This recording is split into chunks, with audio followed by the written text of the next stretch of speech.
इयत्ता 12वीच्या बोर्ड परीक्षेचा ऑनलाईन आणि ऑफलाईन दोन्ही प्रकारचे फॉर्म कशा पद्धतीने भरायचे याविषयीची माहिती आपण येणाऱ्या व्हिडिओमध्ये अभ्यासणार आहोत. आज आपण पाहूयात की ऑफलाईन पद्धतीने शाळा महाविद्यालयांनी जे फॉर्म भरून घ्यायचे आहे ते कशा पद्धतीने भरून घ्यायचे.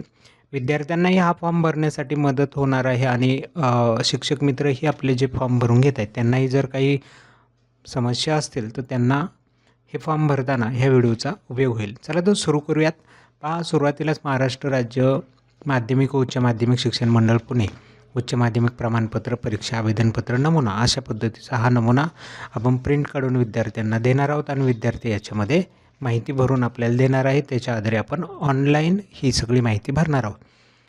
तर सुरुवात होते 1A अशा पद्धतीचा नंबर या ठिकाणी दिलेला आहे. इंडेक्स नंबर ज्यामध्ये समाविष्ट आहे. इंडेक्स नंबर आपल्या सर्वांना माहिती आहे. हा प्रत्येक शाळेसाठी वेगळा इंडेक्स नंबर असतो आणि पूर्ण शाळेसाठी एकच नंबर असतो. हा विद्यार्थ्यांना माहिती नसणारे शाळेतल्या शिक्षकांना माहिती असेल ते शिक्षकांनी विद्यार्थ्यांना हा व्यवस्थित सांगायचा. त्यानंतर युडाईस नंबर प्रत्येक शाळेसाठी वेगळा आहे. तो तुमचा जो युडाईस नंबर असेल तो नंबर ह्या ठिकाणी टाका. युडाईस प्लस पेन ID जो विद्यार्थ्याचा आहे युडाईसवरती तो नंबर ह्या ठिकाणी टाकायचा आहे. त्यानंतर अप्पर ID नंबर आहे, प्रत्येक विद्यार्थ्याला मिळेल तो अप्पर ID नंबर ह्या ठिकाणी भरून घ्यायचा.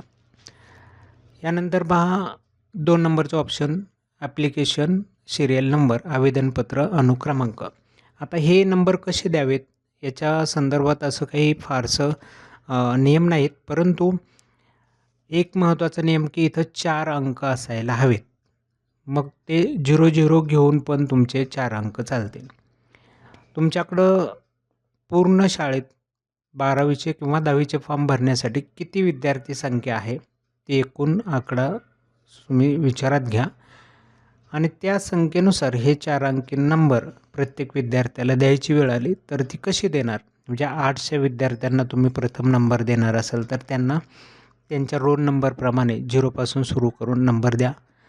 पुढं सिरियली नंबर कॉमर्सचा असेल तर कॉमर्सच्या विद्यार्थ्यांना त्या तुकडीनुसार द्या. असं करत करत प्रत्येक एक तुकडीला नंबर जर सिरियली दिली तर काय होणार आहे की तुमच्या जी आवेदनपत्र आहे ती सिरियल नंबरनुसार जेव्हा तुम्ही प्रिंट काढाल त्यावेळेस ती चेक करून घ्यायला मदत होते, म्हणून त्याचा फायदा या ठिकाणी आपल्याला होईल. त्यानंतर केंद्र क्रमांक समोर दिलेला आहे. हा तुमची परीक्षा जिथं होणार आहे त्या केंद्राचा नंबर टाकायचा. त्यानंतर 4A असा नंबर दिसतो आहे. लास्ट नेम म्हटले म्हणजे आडनाव हे ह्या ठिकाणी लिहायचं विद्यार्थ्याने. 4B मध्ये कॅन्डिडेट नेम आहे म्हणजे विद्यार्थ्याचं नाव येणार आहे. आता 4C जो दिला आहे तो वडिलांचं नाव आहे म्हणजे आडनाव, तुमचं नाव आणि वडिलांचं नाव अशा पद्धतीने हे एका खाली एक लाईनमध्ये लिहायचे. त्याच्या खाली 4D मध्ये आईचं नाव आहे. आईचं नाव देखील सेपरेट आईचं फक्त नावच लिहा. सौ किंवा पूर्ण आईचं नाव असं काही लिहायचं नाही, फक्त आईचं नाव या ठिकाणी मेन्शन करायचं. त्याच्या बाजूलाच कॅन्डिडेट फोटो आहे. या ठिकाणी तुम्हाला एक पासपोर्ट साईजचा फोटो लावायचा. हा फोटो व्यवस्थित असावा कारण आता तुमच्या मार्कलिस्टवरती फोटो छापून येणार आहेत त्यासाठी याची गरज आहे. त्यानंतर 5 नंबरला पहा पुढं रेसिडेंटल ॲड्रेस तुमचा राहण्याचा पत्ता जो आहे तो त्या ठिकाणी टाकायचा आहे. बाजूला कॅन्डिडेट सिग्नेचर आहे त्या बॉक्समध्ये सिग्नेचर करा. पत्ता व्यवस्थित तालुका जिल्हा हे सगळं मेन्शन करून टाका त्या ठिकाणी. पिनकोड नंबर तुमचा तुम्हाला माहीत असेल तो लिहा किंवा आधार नंबरवरती पत्ता तुमचा दिलेला असतो तो टाकला तरी चालतं. मोबाईल नंबर व्यवस्थित द्या. काही प्रॉब्लेम आला तर तुम्हाला याच्यावर कॉन्टॅक्ट करता येतो, यासाठी गरजेचं आहे.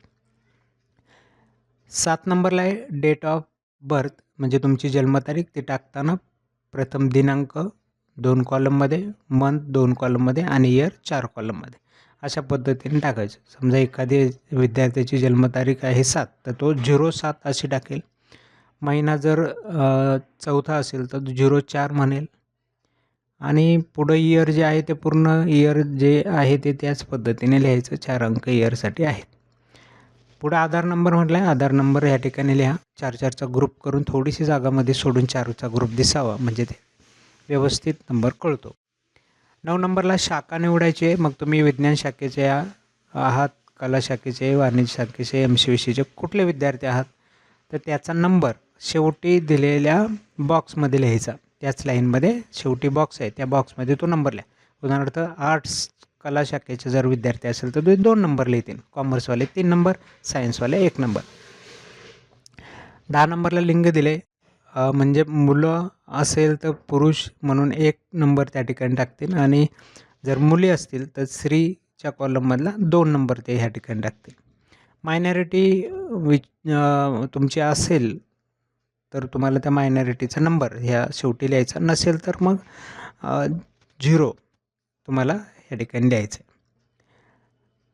मायनॉरिटी समोर दिलेल्या आहेत त्या पाहून पहा, तुमचा धर्माच्या कॉलममध्ये कुठला धर्म मेन्शन आहे त्याच्यानुसार हा नंबर ह्या ठिकाणी टाका. त्याच्या खाली कॅटेगरी दिलेली आहे, SC ST BJ NT OBC SBC open, हे सगळे तुम्ही तुमच्याकडं कुठले सर्टिफिकेट आहेत कास्टचे तर त्यानुसार इथं नंबर टाका. सपोज एखादा जर ओपन विद्यार्थी आहे तर 09 असा नंबर दिसतो. इथं 2 कॉलम आहेत तर 0 वापरून ते नंबर टाकायचे. 13 नंबरला दिव्यांगांचे प्रकार आहेत. 1 ते 22 प्रकारचे दिव्यांग प्रकार आहेत. तुमचा त्याच्यातला कोणता प्रकार तो ह्या ठिकाणी टाकायचा.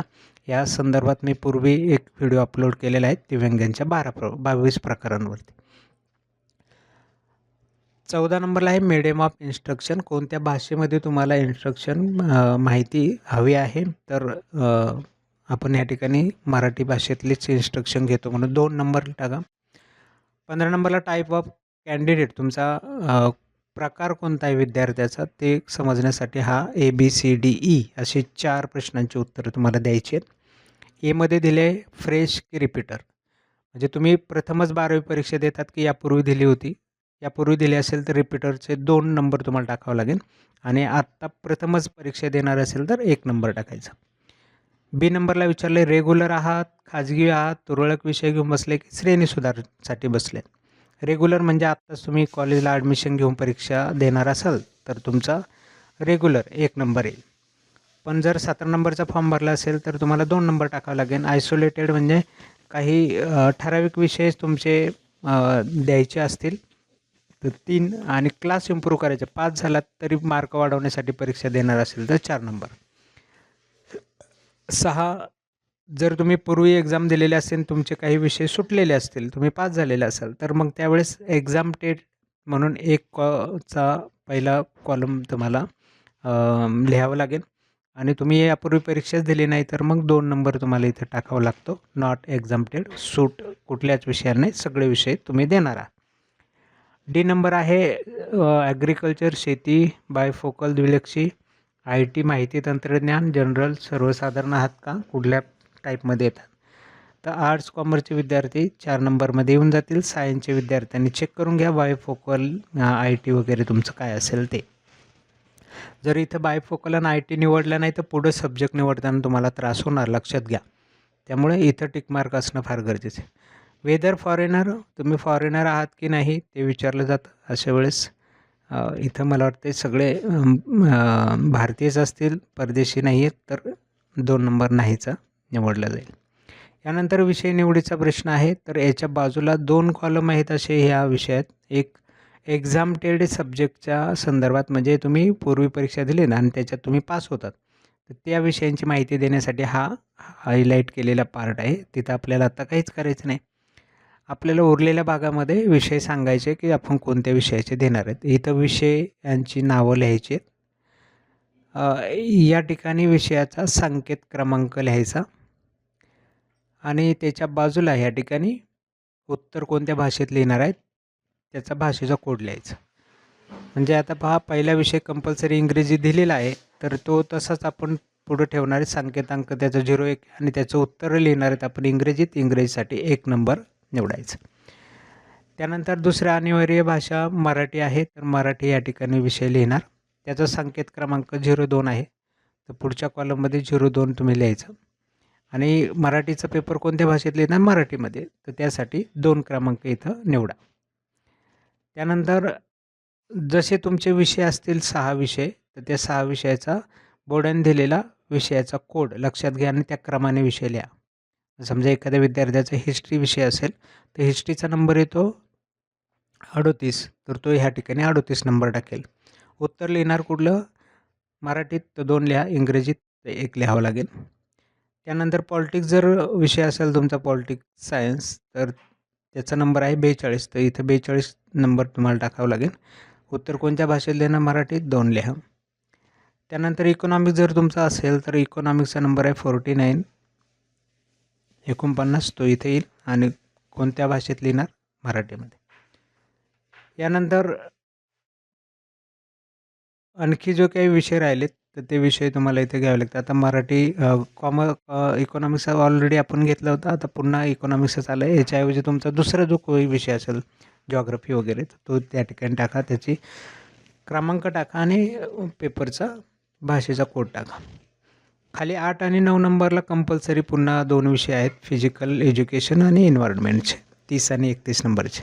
तर त्याची तुम्ही माहिती कशात देणार आहात? मराठीमध्ये, तर 2-2 नंबर ह्या ठिकाणी टाकावे लागतात.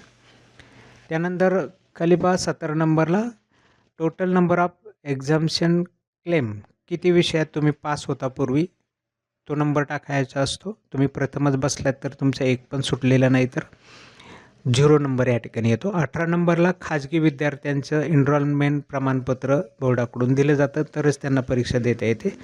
तर ते नोंदणी केलेलं प्रमाणपत्र आणि त्याचा क्रमांक तुम्हाला इथं मेन्शन करावं लागतं, इयर मेन्शन करावं लागतं. सामान्य विद्यार्थ्यांसाठी हा ऑप्शन नाही, 17 नंबरवाल्यांसाठी, ते इथं डॅश करून टाका. 19 नंबरला यापूर्वी झालेल्या परीक्षांच्या माहिती आहेत. जर तुम्ही 10वी आणि 11वी पास असाल तरच तुम्हाला 12वीची परीक्षा देता येईल, तशी देता येणार नाहीत, म्हणून ते चेकिंग केलं जातं. SSCचा शीट नंबर तुम्हाला या ठिकाणी लिहायचा 10वीचा. परीक्षा कोणत्या महिन्यात पास झालात, मार्चमध्ये की जुलैमध्ये, त्याच्यावरती गोल करायचं, हायलाईट करायचं. वर्ष कोणतं होतं ते वर्ष त्या समोरल्या मार्कलिस्टवर तुमच्या हे सगळं पाहायला मिळेल. आणि कोणत्या मंडळातून दिले? SSC बोर्ड पुणे, तर SSC पुणे मी असं या ठिकाणी मेन्शन केले. 11वीला तुमचा परीक्षेचा नंबर किती होता तो नंबर टाका, तुमच्या 11वीच्या मार्कलिस्टवर तो असेल. या परीक्षेसाठी जुलैची वगैरे काही सूट नसते, म्हणून सगळेच मार्चवरती क्लिक करतील. इयर तुमचं 10वीच्या नंतरचं असणार आहे, म्हणजे 25ला 10वी तर 26ला 11वी होईल. आणि जी काही तुमची शाळा असेल त्या शाळेचं नाव या ठिकाणी कनिष्ठ महाविद्यालयाचं नाव टाकायचं. 20 नंबरला last exam seat number. Repeater विद्यार्थी असेल तर त्यांच्यासाठी हा 20 नंबरचा ऑप्शन आहे, बाकीच्या विद्यार्थ्यांना तो लागू होणार नाही, त्यांनी डॅश करून टाका. नंतर 21 नंबर पहा, whether SSC examination pass from Maharashtra state board. Maharashtra state बोर्डातून तुम्ही उत्तीर्ण झालेला आहात का? हो, 10वी आम्ही महाराष्ट्र बोर्डातूनच झालेलो आहोत, तर येसवरती गोल करायचं. विभागीय मंडळाने योग्यता प्रमाणपत्र दिलेलं आहे का? Whether eligibility certificate issue by division board. आता तुम्ही होय म्हणालात तर काही हे 22वीं याचं प्रश्न येत नाही, पण जर नाही म्हणालात महाराष्ट्र बोर्डातून तर तुम्हाला एलिजिबिलिटी सर्टिफिकेट इश्यू करावं लागतं बोर्डाने, आणि तरच तुम्हाला परीक्षा देता येते. तर त्यासाठी नाही म्हटलात तर 22चा ऑप्शन चालू होतो. आता तुम्ही महाराष्ट्र बोर्डातून पास आहेत तर तुम्हाला हा पर्याय लागू होणार नाही. जे विद्यार्थी महाराष्ट्र बोर्डातून पास नाही त्यांना मात्र हे सर्टिफिकेट घ्यावं लागतं. 23 नंबरला रेव्हेन्यू सर्कल, महसूल विभाग तुमचा कुठला आहे, कारण फी रिटर्न करण्यासाठी त्याची गरज असते, तर ते विभाग लिहा. घरच्यांना विचारून घ्या, हे ते सगळ्यांना माहिती असतं. अकाउंट नंबर 1 त्या ठिकाणी द्यायचा.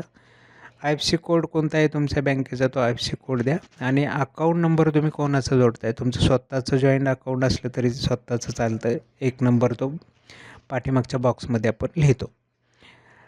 पण जर वडिलांचं किंवा आईचं जर तुम्ही अकाउंट नंबर देणार असेल तर वडिलांचं दिलं तर ह्या ठिकाणी 2 नंबर पाठीमागच्या बॉक्समध्ये लिहावं लागेल.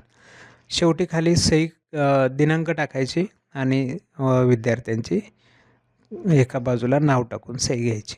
तर अशा प्रकारे तुमचा हा फॉर्म ऑफलाईन पद्धतीने भरला जाईल. तर चला मित्रांनो, या फॉर्मच्या संदर्भात जर तुम्हाला काही प्रॉब्लेम असेल तर कमेंटमध्ये प्रश्न विचारा, आपण त्याच्यावर सोल्युशन नक्कीच देण्याचा प्रयत्न करू. आणि यानंतर प्रत्यक्ष ऑनलाईन फॉर्म शिक्षकांनी कसा भरायचा त्याविषयी देखील शिक्षकांना मार्गदर्शन आपण नेक्स्ट पुढच्या व्हिडिओमध्ये करूयात. तर आजचा व्हिडिओ या ठिकाणी थांबूया. भेटूया पुढच्या नवीन व्हिडिओमध्ये. तोपर्यंत